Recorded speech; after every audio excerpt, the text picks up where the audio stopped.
قال اللہ تبارک و تعالی فی القرآن المجید والفرقان الحمید وَلَهُ مَا سَكَنَ فِي اللَّيْلِ وَالنَّهَارِ وَهُوَ السَّمِيعُ الْعَلِيمُ صدق اللہ العلی العظیم وبلغنا رسولہ النبی الکریم ونحن علی ذلک لمن الشاہدین والشاکرین والحمد للہ رب العالمین۔ مل کر ایک مرتبہ درود پاک پڑھیے۔ اللہم صلی وسلم وبارک علی حبیبنا محمد وعلی آلہ واصحابہ اجمعین۔ سورہ انعام کی آیت نمبر 13 آپ کے سامنے تلاوت کی ہے۔ یہ اور اس کے بعد کی چند آیات آج کے ہمارے درس قرآن کا حصہ ہیں۔ اس آیت میں اور اس سے پچھلی آیات میں جیسا کہ آپ سن چکے ہیں، اللہ تبارک و تعالیٰ نے اپنی قدرت کاملہ اور ملکیت تامہ کا بیان فرمایا کہ جو کچھ بھی آسمانوں میں ہے، زمین میں ہے، وہ سب کا سب اللہ تبارک و تعالیٰ کا ہے۔ اس سے اگلی آیت جو آج کے ہمارے درس میں نے تلاوت کی ہے، اس میں فرماتا ہے اور اسی کا ہے جو کچھ رات میں اور دن میں بستا ہے، رات اور دن میں جو کچھ رہتا ہے وہ سب اسی کا ہے، وہی سننے والا جاننے والا ہے۔ اس آیت میں اللہ تبارک و تعالیٰ نے تمام موجودات کا مالک ہونے کو بیان کیا ہے کہ تمام موجودات جو بھی جن پر بھی دن گزرتا ہے، جن پر بھی رات آتی ہے، وہ سب کا سب اسی کا ہے۔ اس آیت کا بڑا خوبصورت ایک اسلوب ہے۔ عربی گرامر کا ایک اصول ہے کہ جب کلام میں حصر پیدا کرنا ہو تو اس کلام کو جار مجرور سے شروع کیا جاتا ہے۔ ٹھیک ہے، آپ میں سے جن کو عربی گرامر سے آگاہی نہیں ہے وہ اس بات سے فقط سننے کی حد تک محظوظ ہو سکتے ہیں، باقی جو عربی گرامر جانتے ہیں ماشاءاللہ فاضل درس نظامی بھی موجود ہیں، درس نظامی کے طلباء بھی موجود ہیں، وہ اس بات کو سمجھیں گے۔ یوں سمجھیں کہ لہو سے جو جملہ شروع ہوتا ہے وہ حصر کا فائدہ دیتا ہے۔ حصر کو پہلے اردو میں سمجھیں۔ دو جملے ہیں، دونوں میں فرق سمجھیے۔ میں کہوں کہ آسمان اور زمین میں جو کچھ ہے اللہ رب العزت کا ہے، ٹھیک، اور میں کہوں کہ اسی کا ہے جو کچھ آسمان اور زمین میں ہے، دونوں جملوں میں فرق ہے یا نہیں ہے؟ آپ کہیں کہ اس گھر میں جو ہے وہ میرا ہے، اس گھر میں جو ہے وہ میرا ہے، اور آپ کہیں اس گھر میں جو بھی ہے وہ میرا ہی ہے، آپ کہیں اس گھر میں جو ہے وہ میرا ہے، اس گھر میں جو ہے وہ میرا ہے، تو آپ کا بھی ہو سکتا ہے۔ آپ کہیں ہاں یہ آپ کا ہے لیکن یہ میرا ہے، لیکن میں کہوں جو کچھ ہے وہ میرا ہی ہے، اس کا مطلب اس میں کسی اور کا نہیں ہے، حصر پیدا ہو گیا۔ اس کی مملوکیت میری ملکیت میں محدود ہو گئی، دوسرے کی نفی ہو گئی کہ سارا میری ملکیت میں آ گیا۔ یہ مفہوم جب عربی زبان میں لینا ہوتا ہے تو جملے کی ابتدا حروف جارہ تو بہت سارے ہیں، عام سمجھنے کے لیے یوں سمجھ لیجئے کہ جب جملے کی ابتدا لہو سے ہو، لام سے لہو یا للہ، تو اس کا مطلب یہ ہے کہ اب اس جملے میں حصر پیدا ہو گیا، یہ بتایا جا رہا ہے کہ جو کچھ بھی ہے وہ اسی کا ہے، اس کی ملکیت میں دوسرا داخل ہی نہیں ہے، شامل ہی نہیں ہے، اسی کا ہے۔ جو کچھ بھی آسمان، جو کچھ بھی دن میں رہتا ہے، جن پر رات گزرتی ہے، وہ سب اسی کا ہے۔ اچھا، اس سے پچھلی آیات میں اگر آپ غور کریں تو بڑی خوبصورت بات ہے جسے امام رازی رحمۃ اللہ علیہ نے تفسیر کبیر میں بیان کیا۔ پچھلی آیت میں کیا تھا کہ جو کچھ آسمانوں میں ہے اور جو کچھ زمین میں ہے وہ اس کا ہے۔ اگلی آیت میں فرمایا جو کچھ دن اور رات میں رہتا ہے وہ اسی کا ہے۔ تو فرق کیا ہوا؟ امام رازی رحمۃ اللہ علیہ آپ فرماتے ہیں کہ پہلے مکان اور مکانیت کا ذکر تھا، اب زمان اور زمانیت کا ذکر ہے۔ آسمان اور زمین مکان ہیں، جگہیں، کہ جو بھی ان جگہوں میں ہے، اور یہ جو آسمان ہے، زمین ہے، اور جو کچھ اس میں رہتا ہے، مکانات کو ذکر کیا، جگہوں کو ذکر کیا۔ یہ جگہیں بھی اسی کی ہیں، ان جگہوں میں، مکانات میں رہنے والے بھی اسی کی ملک ہیں۔ پھر آگے زمان کو، کیونکہ دن زمانہ ہے، رات زمانہ ہے، وقت ہے نا، وقت کا آنا جانا، دن اور رات وقت کے آنے جانے کو بیان کرتے ہیں۔ تو فرمایا اگلی آیات میں اللہ نے زمان کو اور زمانیت کو بیان کیا، یعنی جو کچھ بھی زمانہ ہے اور جو اس زمانے میں بستے ہیں وہ سب کے سب اسی کے مملوک ہیں، ان کا مالک ایک ہی ہے جو وحدہ لا شریک ہے، اور وہ اللہ جل جلالہ۔ اب بیان یہ ہو گیا کہ تمام مکانات اور اس میں رہنے والے، اور تمام زمانے اور اس میں رہنے والے، سب کے سب اللہ تبارک و تعالیٰ کی ملکیت میں ہیں۔ اسی طرح اللہ سبحانہ و تعالیٰ نے یہ جو آیت ہے یہ کمال اللہ کے جلال کو بیان کرتی ہے، بڑی باریکیاں اس میں اللہ تبارک و تعالیٰ نے بیان فرمائی ہیں۔ تو اب یہ بات ثابت ہو گئی کہ تمام جتنے بھی، دیکھیں جتنی بھی چیزیں موجود ہیں آسمان و زمینوں میں یا جن پہ زمانہ گزرتا ہے، وہ تمام کی تمام یا تو موجود لذات ہی ہیں، یا تو واجب الوجود ہیں، یا پھر ممکن الوجود ہیں۔ اور آپ یہ ہمارے دروس میں سن چکے ہیں کہ واجب الوجود ایک ہی ذات ہے۔ بولیے، واجب الوجود ایک ہی ذات ہے، جس کا وجود ہمیشہ سے ہے، ہمیشہ رہے گا، اس کا عدم ہے ہی نہیں، ایسا ہو ہی نہیں سکتا کہ وہ نہ ہو، وہ ایک ہی ذات ہے۔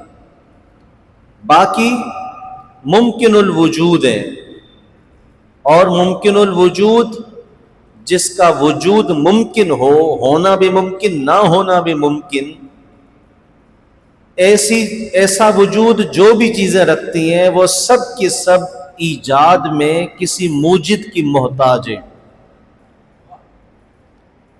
ان کا ہونا یعنی ہم تمام جو بھی زمین و آسمان میں رہتے ہیں یا جن پہ دن رات گزرتے ہیں، سب کے سب اپنے وجود میں محتاج ہیں۔ کس کے؟ اس ذات کے جو ہمیں وجود بخشے۔ تو جو یعنی زمانہ بھی محتاج، مکان بھی محتاج، اس میں رہنے والے بھی محتاج اس کے کہ جو زمانے کو پیدا کرنے والا ہو۔ تو زمانے کو پیدا کرنے والا ضروری ہوا کہ زمانے سے پہلے ہو، جبھی زمانے کو پیدا کرے گا نا۔ مکان کو پیدا کرنے والا ضروری ہے کہ مکان سے پہلے ہو، کیونکہ بنانے والا جس کو بنا رہا ہے اس سے پہلے ہونا اس کا ضروری ہے۔ آپ اپنے اوپر ہی غور کریں تو آپ جس شے کو بناتے ہیں آپ اس سے پہلے موجود ہوں گے تو اسے بنائیں گے نا۔ تو زمان کو، مکان کو بنانے والا ان سے پہلے ہونا ضروری ہے، اس لیے تاکہ وہ ہوگا تو ان کو وجود بخشے گا، ان کا وجود اس کے وجود کا محتاج ہے۔ اسی لیے ہم کہتے ہیں ہمارے بنیادی عقائد میں سے ہے کہ اللہ زمانے سے پاک ہے، کیونکہ جب زمانہ نہیں تھا تب بھی وہ تھا، پھر اس نے زمانے کو بنایا۔ ٹھیک اس پر دن اور رات نہیں گزرتے، وہ مکان سے پاک ہے کہ کسی جگہ میں وہ نہیں ہے، زمان اور مکان سے پاک ہے، کیونکہ ان دونوں کا موجد اور خالق وہی ہے، اس نے ان کو تمام کو بنایا ہے۔ تو جو ان تمام کو بنانے والا ہے اس کا وجود ان سے پاک، اور وہی اپنے وجود میں واجب، باقی سب ممکن کا ہونا نہ ہونا برابر، حوادث زمانہ میں جو آتا ہے وہ فنا ہو جاتا ہے، اور اللہ تبارک و تعالیٰ کی ذات نہ زمانے کے تحت آئے، زمانے کے تحت جو آئے گا اس پر بیماری بھی آئے گی، اس پر بڑھاپا بھی آئے گا، اس پر جوانی بھی آئے گی۔ جو مکان کے تحت آئے گا وہ بدلتا رہے گا، اس لیے کہ مکانات بدلتے رہتے ہیں۔ یہاں پہلے کچھ اور تھا، پھر کچھ اور بنا، پھر کچھ گھر بنے، پھر کارخانہ بنا، پھر مسجد کے لیے جگہ خرید لی گئی۔ مکانات بدلتے رہتے ہیں، جو مکان میں رہتا ہے اس میں تبدیلی تغیر آتے رہتے ہیں۔ جو زمانے میں رہتا ہے زمانے کے معاملات اس پر گزر کے اسے کمزور کرتے رہتے ہیں، کبھی عروج کبھی زوال اس پر آتا ہے، لیکن وہ ذات اس سے پاک ہے، اس لیے وہ واجب الوجود، اور وہ ہمیشہ سے ہے، ہمیشہ انہی اوصاف کے ساتھ متصف جن کے ساتھ متصف ہے وہ، اور باقی تمام کے تمام حادث ہیں، فنا ہونے والے ہیں، وہ سب ایک دن فنا ہو جائیں گے۔ تو جب اللہ تبارک و تعالیٰ نے جتنی بھی چیزیں موجود ہیں ان کی حقیقت کو بیان کر دیا اس میں، وہ سب میری مملوک ہیں، وہ سب فنا ہو جائیں گی۔ پھر اگلی آیت میں ارشاد فرمایا، جب یہ چیز بیان کر دی تو محبوب ان سے کہو، اغیر اللہ اتخذ ولیا فاطر السماوات والارض، ان سے کہو کیا اللہ کو چھوڑ کر کسی اور کو دوست بنا لوں میں؟ جب کافر کہتے تھے نا کہ آپ اللہ کو چھوڑ دیں، اس دین کو چھوڑیں، تبلیغ کو چھوڑیں، اور اپنے جو ہمارا مذہب ہے اس پر آ جائیں، اپنے قبیلے کے مذہب پر آ جائیں، تو سرکار نے فرمایا کہ جو ایسی شان والا رب ہو کہ جو کچھ آسمانوں میں زمینوں میں ہے، مکان میں ہے، زمان میں ہے، وہ سب اس کی ملکیتیں، اس کے مملوک ہیں، اور وہ ان تمام سے پاک ہے، یہ سب اس کے محتاج ہیں، اور وہ ان کی حاجت روائی کرنے والا ہے، تو کیا میں ایسے کو چھوڑ کر اس کے علاوہ کو دوست بنا لوں؟ غیر اللہ اتخذ ولیا فاطر السماوات والارض، جس نے آسمانوں اور زمینوں کو پیدا فرمایا، وَهُوَ يُطْعِمُ وَلَا يُطْعَمُ، اس کی شان یہ ہے کہ وہ کھلاتا ہے کھاتا نہیں ہے، اس لیے کہ کھانا کھلانا یہ سب زمان اور مکان کی محتاجی کی علامتیں ہیں۔ جو زمان اور مکان کے محتاج ہیں وہی کھانے کے محتاج ہیں، وہ زمان اور مکان سے پاک ہے تو اسے کھانے کی حاجت بھی نہیں ہے، سب اس کے مملوک اور اس کے محتاج ہیں، وہ ان کو زمان بھی دیتا ہے، انہیں جگہ بھی دیتا ہے، انہی کے کھانے کا بندوبست بھی کرتا ہے۔ تو جو غنی ہے، کھانے سے پاک ہے، کھلانے والا ہے، جو مالک ہے، کسی کا مملوک نہیں ہے، کیا اسے چھوڑ کر میں دوسرے کو دوست بنا لوں؟ تم مجھے کس طرف بلا رہے ہو؟ میرا دوست وہی ہے جو مالک ہے، کسی کا مملوک نہیں ہے، کسی کا غلام نہیں ہے۔ یہاں پر امام رازی رحمۃ اللہ علیہ آپ فرماتے ہیں، انداز آیت کا دیکھیے، قل اغیر اللہ اتخذ ولیا،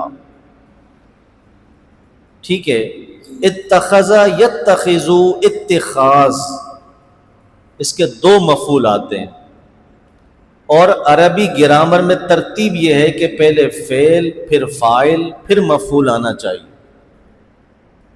پہلے فعل، پھر فاعل، پھر مفعول آنا چاہیے. لیکن کبھی مفہوم میں اضافے کے لیے، کوئی خاص معنی مراد لینے کے لیے، کسی خاص نقطے کو بیان کرنے کے لیے ترتیب کو بدلا جاتا ہے.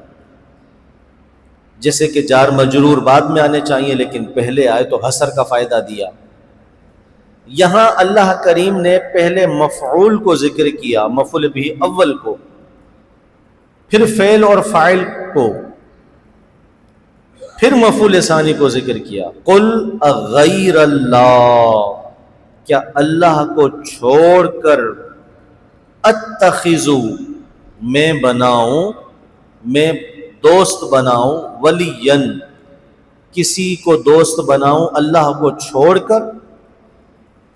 تو امام رازی رحمۃ اللہ علیہ فرماتے ہیں یوں بھی ہو سکتا تھا اتخذو غیر اللہ ولیہ، اتخذو غیر اللہ ولیہ، مگر نہیں، غیر اللہ اتخذو ولیہ.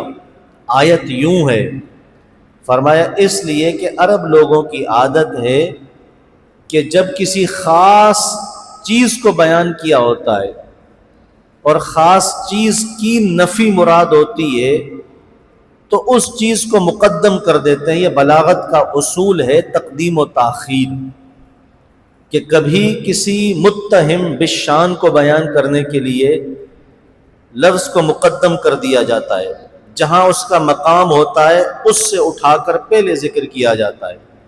آپ اس کو اردو میں سمجھیں تاکہ بات آسان ہو. اگر میں یوں کہوں، اردو زبان میں یوں کہوں کہ کیا میں دوست بناؤں اللہ کے علاوہ، کیا میں دوست بناؤں اللہ کے علاوہ، ایک جملہ یہ توجہ رکھیے گا، کیا میں دوست بناؤں اللہ کے علاوہ.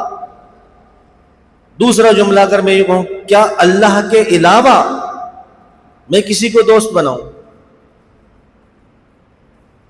کیا میں دوست بناؤں اللہ کے علاوہ. اللہ کے علاوہ میں کہنا کیا چاہتا ہوں مجھے بتائیے. کسی کو دوست بنانے کا انکار کیا جا سکتا ہے؟ بولیے، دوست بنانا تو بنا نہیں ہے نا. انسان کو زندگی میں دوست یعنی مددگار، دوست یعنی قریب رہنے والا. تو قریب رہنے والے مددگار انسان کی زندگی میں ضروری ہیں. حکم بھی ہے کہ اچھوں کو دوست بناؤ، بروں سے بچو. تو دوست بنانے کا انکار تو نہیں ہے نا. بولیے، دوست بنانے کا انکار تو نہیں ہے. انکار کیا ہے؟ اللہ کے علاوہ کو قلبی دوست بنا لو. انکار اللہ کے علاوہ کو بنانے کا ہے. ٹھیک، اب میں مفہوم کیا دینا چاہتا ہوں کہ اللہ کے علاوہ میرا کوئی دوست نہیں ہے، دوست کا انکار نہیں کر رہا. تو اب یہ جو دو جملے ہیں میرے اس بات کو زیادہ بیان کون سا جملہ کر رہا ہے؟ کیا میں دوست بناؤں اللہ کے علاوہ، یا کیا اللہ کے علاوہ میں کسی کو دوست بناؤں؟ تو بتائیے کہ زیادہ خوبصورت اور مفہوم کو واضح کرنے والا جملہ پہلا ہے یا دوسرا؟ کیا اللہ کے علاوہ میں کسی کو دوست بناؤں؟ یہ جو جملہ ہے یہ پہلے لفظوں میں ہی بیان کر دیتا ہے کہ اللہ کے علاوہ کسی کو دوست بناؤں، اللہ کے علاوہ مجھے کسی کی دوستی پسند نہیں ہے. کیا میں دوست بناؤں؟ اس میں ایسا لگتا ہے کہ دوست بنانا ہی نہیں چاہتا. کیا میں دوست بناؤں؟ تو آپ پہلی لفظوں میں یہ سمجھے کہ یہ دوست بنانا نہیں چاہتے.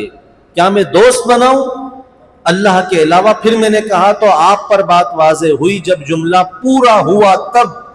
لیکن کیا اللہ کے علاوہ، اتنے سے آپ کو سمجھ میں آ گئی کہ اللہ کے علاوہ سے کسی شے کا انکار کیا جا رہا ہے تو جملہ تام ہونے سے پہلے ہی اپنے مفہوم کی طرف اشارہ کر رہا ہے.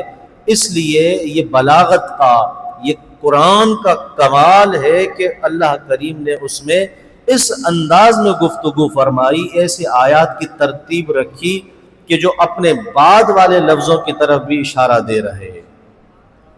تو ترتیب سے ہٹ کر جو عربی کا اسلوب ہے، آیت کی ترتیب رکھی گئی اس مفہوم کو مزید مؤکد کرنے کے لیے کہ اللہ کے علاوہ کو دوست نہیں بنا سکتا۔ وہ اللہ کیسا ہے؟ فاطر السماوات والارض، آسمانوں اور زمین کو پیدا کرنے والا۔ فطر کا مطلب ہے چیرنا، اذ السماء انفطرت، جب آسمان پھٹ جائیں گے، چر جائیں گے۔ تو فاتارا، فطر، فطر کا جو لفظ ہے اس کا مطلب ہے چیرنا۔ ٹھیک، آپ افطار کرتے ہیں تو اس میں بھی فاتا اور را کا مادہ آتا ہے، آپ روزے کو چیر دیتے ہیں، کاٹ دیتے ہیں، وہاں آ کے روزہ کٹ جاتا ہے، افطار ہو گئی۔ تو فاطر السماوات والارض، آسمان اور زمین کو پیدا کرنے والا، لفظی ترجمہ دیکھو تو آسمانوں اور زمینوں کو چیرنے والا۔ امام رازی رحمۃ اللہ علیہ آپ فرماتے ہیں کہ چیرنے کے بھی دو قسمیں، کبھی چیز کو چیرا جاتا ہے صحیح کرنے کے لیے، کبھی چیز کو چیرا جاتا ہے خراب کرنے کے لیے۔ وہ فاطر ہے جب اس نے اولاً آسمانوں اور زمینوں کو بنایا، انہیں چیرا، ترتیب دیا، بنانے کے لیے، خوبصورت کرنے کے لیے۔ درزی کپڑے کو کاٹتا ہے لیکن خوبصورت کرنے کے لیے۔ ساری چیزیں جن میں پہلے چیرا جائے، کاٹا جائے، خرابی آ جائے تو آپریشن سے کٹ لگایا جائے، یہ چیرا جائے، خراب کرنے کے لیے نہیں، اچھا کرنے کے لیے بھی چیر لگایا جاتا ہے۔ اور آخرت میں بھی وہ آسمانوں کو اذا السماء انفطرت، زمین پھٹے گی، آسمان پھٹے گا، اس وقت صحیح کرنے کے لیے نہیں، اس وقت ان کو خراب کرنے کے لیے۔ تو اللہ فاطر السماوات والارض ہے، وہ انہیں تخلیق بھی فرماتا ہے اور انہیں توڑ کے پھر آخر میں قیامت کو بھی نازل فرما دے گا۔ تو ایسے کو چھوڑ کر مجھے بتاؤ کہ ایسے خوبیوں والا جب دوست موجود ہو تو میں کسی اور کی طرف رجوع کروں؟ یہ اللہ کے محبوب صلی اللہ علیہ وسلم سے اللہ نے کہا کہ محبوب ان کو یہ جواب دو کہ میں اللہ کو چھوڑ کے کسی اور کو دوست کیسے بنا لوں؟ وہ کھاتا ہے، وہ کھلاتا ہے، کھاتا نہیں ہے، تو یعنی وہ محتاج نہیں ہے، تو میں ایسے کو چھوڑ کر دوسرے کو دوست بنا لوں؟ قل انی امرت ان اکون اول من اسلم، مجھے تو حکم دیا ہے کہ میں اسلام لانے والوں میں، سر جھکانے والوں میں سب سے پہلا بن جاؤں۔ اس لیے کہ نبی سب سے پہلے ایمان لانے والا ہوتا ہے، نبی کا ایمان سب پر مقدم ہوتا ہے۔ انا اول من اسلم، ان اکون اول من اسلم، میں پہلا بن جاؤں۔ نبی پہلے ایمان لاتا ہے، پھر اس کے دیکھے اس کی تبلیغ پر دوسرے۔ ولا تکونن من المشرکین، مشرک نہ بنو۔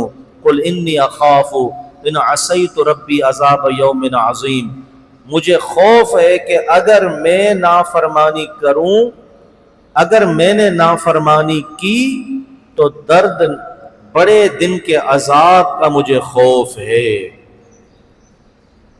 اگر میں نے ایسا کیا تو مجھے بھی خوف ہے، حالانکہ میں معصوم ہوں۔ نبی پاک صلی اللہ علیہ وسلم فرما رہے ہیں نبی معصوم ہے، اس سے گناہ یا نافرمانی، شرک یا کفر یا عصیان ممکن ہی نہیں ہے، لیکن اگر میں کروں تو میں بھی خوف رکھتا ہوں، باوجود اس کے کہ اللہ نے مجھے معصوم کر دیا، لیکن اگر میں کروں تو میں بھی خوف رکھتا ہوں۔ تو تم تو معصوم نہیں ہو، پھر تم کیوں خوف سے خالی ہو؟ پھر تم کس طرف رجوع کرتے ہو؟ ان آیات کا نزول، الفاظ سب کسی کے لیے بھی نازل ہوئے ہوں، لیکن الفاظ عام ہیں۔ آپ غور کیجئے کہ اس آیت میں اللہ نے ہمیں کیا سمجھایا؟ دوست کس کو بنانا ہے؟ رجوع کس کی طرف کرنا ہے؟ محتاجوں کی طرف کرنا ہے یا مالک کی طرف کرنا ہے؟ تو جب ہر چیز اسی کی محتاج ہے، کوئی بھی پیر ہو، ولی ہو، کوئی بھی کسی مقام کا ہو، سب اسی کے محتاج ہے، اس کی مشیت اور ارادے کے بغیر کوئی کچھ نہیں کر سکتا۔ جب تک وہ نہ چاہے تب تک کچھ نہیں ہو سکتا۔ ہاں، اللہ کریم نیک جگہوں پر نیک لوگوں کی صحبت میں عرضوں کو، دعاؤں کو قبول فرما لیتا ہے، لیکن یہ نہیں کہ کوئی اس کے مقابلے میں وہ نہ کرنا چاہے اور اس کے مقابلے میں آ کر کوئی ہمارا کام کر دے گا۔ اگر وہ نہ چاہے تو کسی میں طاقت نہیں ہے، سب اسی کے محتاج ہیں۔ وہ مالک ہے سب کا، وہ ازلی ہے، وہ قدیم ہے، وہی مالک الملک علی کل شیء قدیر ہے۔ لہٰذا بندے کو چاہیے کہ سب سے زیادہ رجوع اسی کی طرف کرے، اپنی تنہائیوں میں، اپنی دعاؤں میں، اپنے ارادوں میں اسی کی طرف رجوع رکھے جو فاطر السماوات والارض۔ ان مفہوم کو، ان آیات کو ذہن میں لا کے پھر اللہ کی طرف رجوع کیجئے، پھر دیکھیے کہ آپ کے رجوع میں کیسا خشوع اور خضوع پیدا ہوتا ہے۔ تو اس نے خود یہی فرمایا ہے، تو اسی کو دوست بنایا جائے سب سے زیادہ بڑھ کر، جو کھلاتا ہے کھاتا نہیں ہے، اور بندے کو چاہیے کہ اس کی بارگاہ میں سر جھکائے۔ اور تیسری بات معلوم ہوئی، بندے کو چاہیے کہ آخرت کے دن کا خوف رکھے، کہ جب سرکار یہ فرما رہے باوجود معصوم ہونے کے کہ اگر میں نے نافرمانیاں کی تو مجھے بھی خوف ہے، حالانکہ وہ معصوم ہے، اور ہم گناہ بھی کریں، نافرمانیاں بھی کریں اور خوف سے خالی رہیں، تو یہ بندے کی شان نہیں ہے۔ اللہ کریم ہمیں عمل کی توفیق عطا فرمائے۔ قرآن مجید فرقان حمید کی ان آیات میں جو کچھ ہم نے سنا سیکھا، اس پر عمل کی توفیق نصیب فرمائے، آمین۔